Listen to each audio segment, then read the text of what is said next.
abatura butwashanga binefuka ebitiho hamwe n'eshururu baba bukwatisa amani nuko kutugira ngo government kabaraganisa kubaha amizi ngo kandi yabagira ngo uteka funere sente zo kutimbise mfureje batyo nuko kushara mu kwe kwateramu ngo abo kubasaserenwa yara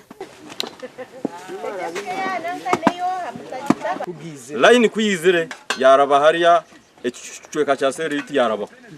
yatoro mude ya nyarweshama konkito abuja ngutune tunguka twajya ngutsorategereza government tukinde twagiresta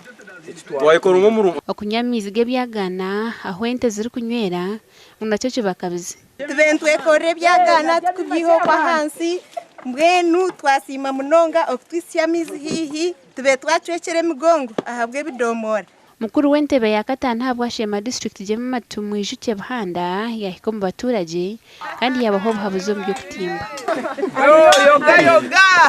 akatwatema tugumize mu tugereki tuteme aha kubana yo pipe yaza higura munonga noreba hatora no rutoki umuntu nabasa kugitema atagisireki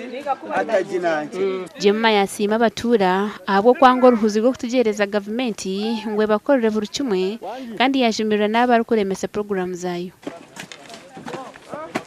nambwe nyone nyenda kubasima ntine bugarukira aha kuba ejileba waza kugita musente tukusigaro kandi to twohinira mikono yi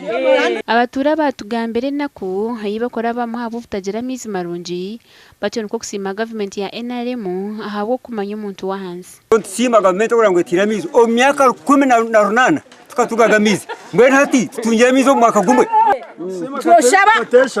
ami museve nagarke wabasanja kabitano abitumwenda nyaka mpente twinekize bucango dukutaha mizo kwifamiza gente ziri kunywera mu barigesheramo abantu baza kutimba mita rushanje 9 kandi amakaga rukorenga iganisha tu